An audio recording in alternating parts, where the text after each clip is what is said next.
नमस्कार, आप देख रहे हैं समाचार 24+ और मैं हूं आपका दोस्त और होस्ट हनी सहगल।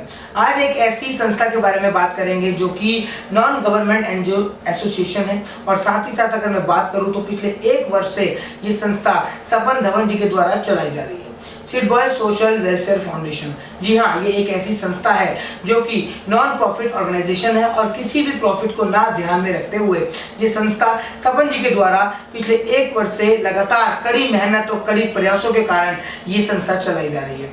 सपन जी ने ये शुरुआत की थी जब किसी दर्दनाक हादसे के कारण और इनके घर के अंदर एक ऐसा इंसिडेंट हो गया था, वो भी हम बात करेंगे। उसके बाद इन्होंने उसकी मेमोरी में ये संस्था बनाई और आज लाखों लोग इस संस्था के साथ जुड़ चुके हैं और अपना प्यार दे रहे हैं। सपन जी की अगर मैं बात करूं तो आज मेरे साथ जो मौजूद हैं इस चैनल पे, सपन जी लगातार देखा जाए तो सोशल वर्क में लगे रहते हैं और बाय प्रोफेशनल ये एक बहुत ही जाने माने चार्टर्ड अकाउंटेंट भी है। सीए लाइन को साथ में लेके चलते वक्त ये अपना समय सोशल वर्क के लिए और साथ ही साथ इस एनजीओ के लिए, संस्था के लिए कैसे निकाल लेते हैं, अपनी इस बिजी लाइफ में इस संस्था के साथ कैसे काम करते हैं और लोगों को किस तरीके से इस संस्था को जोड़ते हैं, आज हम बात करेंगे। सपन जी, बहुत बहुत स्वागत। नमस्कार। सपन जी, क्या कहना है, किस तरीके से आपको लग रहा है कि आज आपको एक अपॉर्चुनिटी जो मिली है अपनी बायोग्राफी, अपनी जीवन कथा बयान करने की? जिंदगी में क्या होता है दोस्त की बेटा जो होता है वो पिता के नाम को आगे लेके चलता है। मैं उन खुशकिस्मत पिताओं में से हूँ जो अपने बेटे का नाम आगे लेके चल रहा है। बेटे ने जाते वक्त इतना मुझे ज्ञान दिया कि अपने लिए जिएंगे लेकिन औरों के लिए जो जी ले तो उसमें बहुत बड़ी बात है। उसकी ये सोच में आगे लेके चल रहा हूँ। सपन जी, क्या लगता है, मतलब एक जवान बेटा, मतलब कहना तो नहीं चाहिए but on the front of channel बैठे हैं आप ऑन एयर, लेकिन बेटा जिस घर से जाता है वही समझ सकते हैं दर्द, लेकिन आप इतने स्ट्रांग बन चुके हैं, आपने बेटी को, वाइफ को इतना स्ट्रांग कर दिया है कि आज देखा जाए तो सभी इस संस्था के अंदर उसके नाम को आगे लेकर चल रहे हैं। मेरा बेटा सिद्धांत बहुत स्ट्रांग है, वो आज की डेट में भी मेरी स्ट्रेंथ है। स्ट्रेंथ ऐसी है कि उसने एक ही चीज सिखा दी मेरे को, खुद लड़ो, खुद अगर गिर भी गए तो अपने आप खड़े हो लो।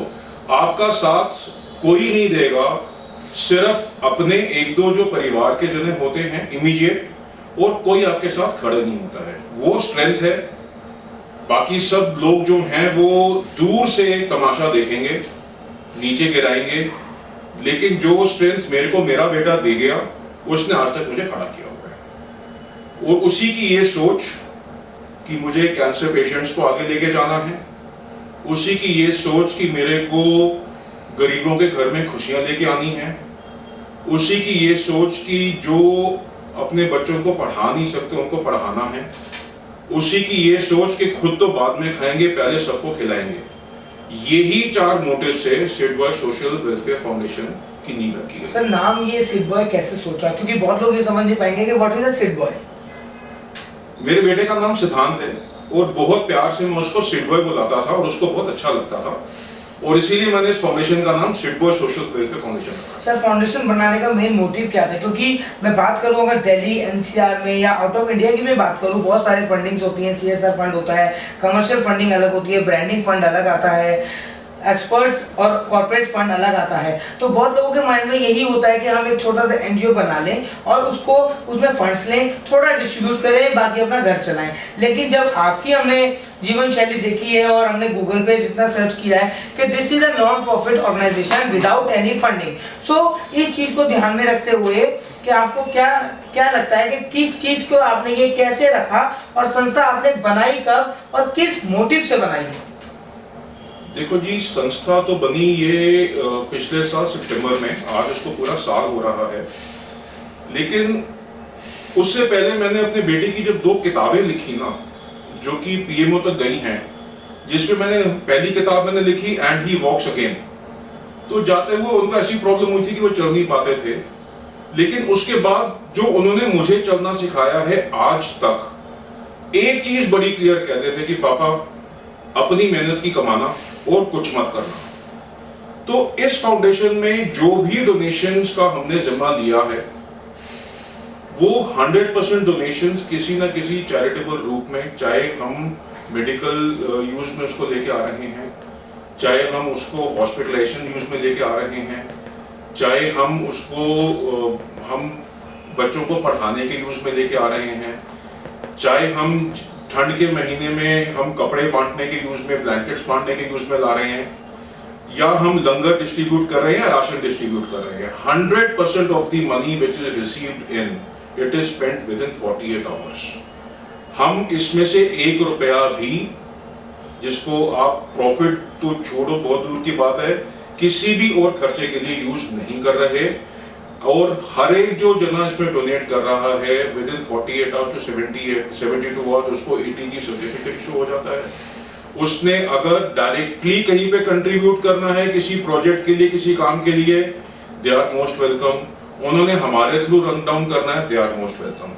हमारा आइडिया ये है कि जितनी भी जनसंख्या को हम मदद दे पाए हम दें, जिस भी रूप में दे पाए दें। एक्टिविटीज क्या क्या करते हैं सर? आप अगर देखा जाए तो हर महीने कोई ना कोई प्रोजेक्ट्स करने पड़ते होंगे, because you have to run this NGO and this non profit organisation. Sir मेरे 4 वर्टिकल्स हैं। अगर इंग्लिश में बोला जाए तो health care, education, food and rationing and basically giving clothes. इसके अंदर में पूरा गैम्बेट आ जाता है। अभी छोटी सी संस्था है, we are just 1 year old, लेकिन डोनेशंस के लिए we have touched more than 150 donations in last 1 year and which is not a small count and we have not advertised. It is just today that I want to bring it to public. I want to thank all my donors जिन्होंने मेरी मदद करी है, जिन्होंने मेरे पे विश्वास रखा है।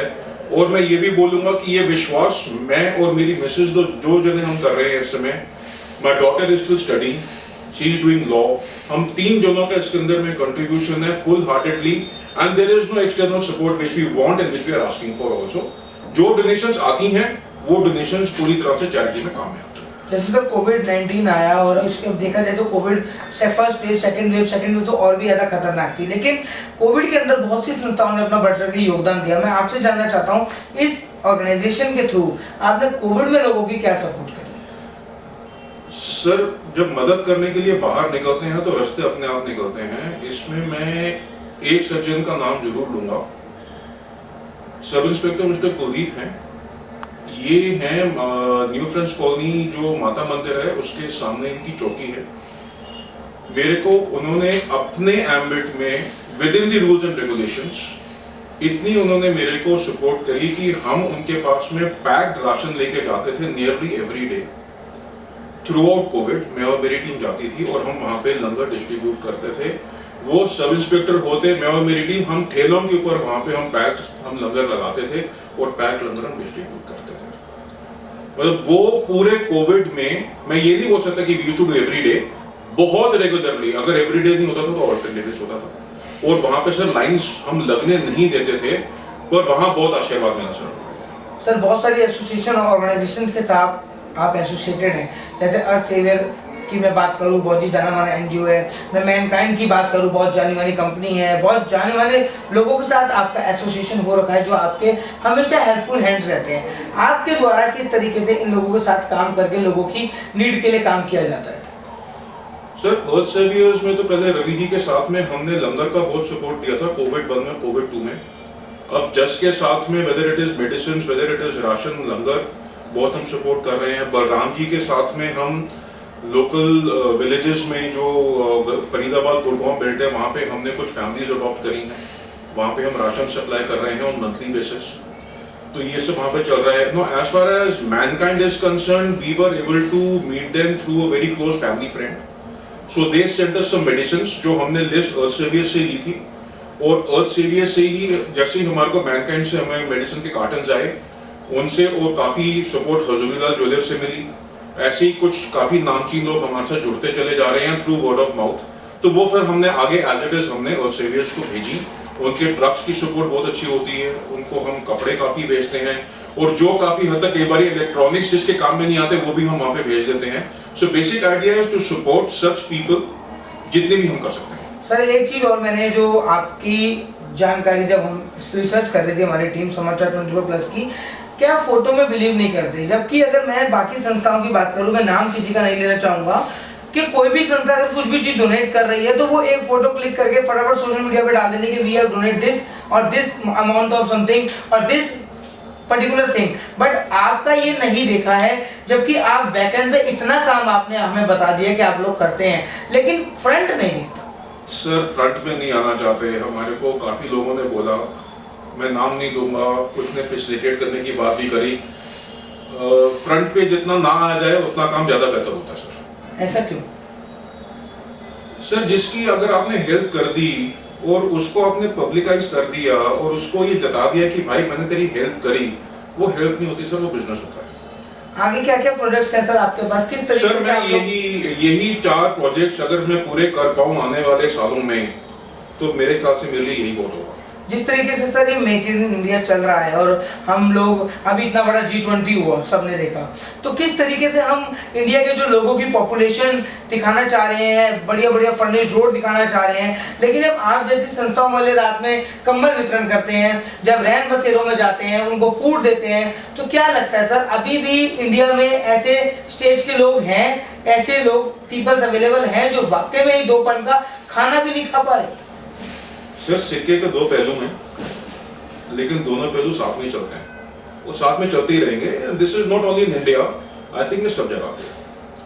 तो कुछ लोगों को एक side of the coin handle कर रहा है, हम दूसरी साइड को हैंडल करेंगे, सेवा कोई करेंगे। कितनी तकलीफ होती है या कितना मुश्किल होता है सर उन लोगों को उठाना, कंबल देना, उनको खाना देना, क्योंकि बहुत से लोग ट्रस्ट भी नहीं कर पाते कि भाई कौन है ये, कौन हमें देके जा रहा है। तो आपकी कितनी बड़ी टीम है, कैसे आप लोग काम करते हैं, नाइट में करते हैं, डे में करते हैं?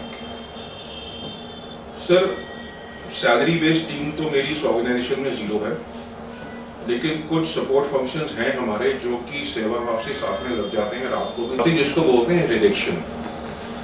जो आदमी ना सीख ले और जो आदमी रिडेक्शन सीख ले ना, वो ये काम कर पाएगा, बाकी नहीं कर पाएंगे। क्योंकि अगर मैं खुद 100 जनों को रोज फोन करता हूँ ना डोनेशंस के लिए, तो हमें 99% ना सुननी पड़ती है।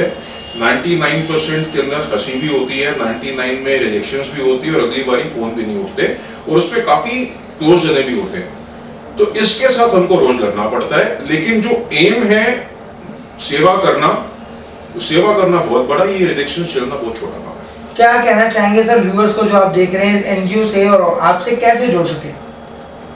सर मैं ये नहीं कहता कि मेरे से जुड़ें, लेकिन मैं एक ही चीज बोलूंगा कि किसी की भी अगर आप मदद कर पाए तो मदद जरूर करें। सामने वाला अगर हाथ उठा रहा है, कुछ आपसे मांग रहा है, ऊपर वाले की कृपा है कि आप उसकी मांग पूरी करने की क्षमता रखते हैं, वो क्षमता को निभाएं, ऊपर वाला बहुत देगा। पर जो नीचे है आपको उसकी मदद जरूर करो, अगर कर सकते हो जरूर करो।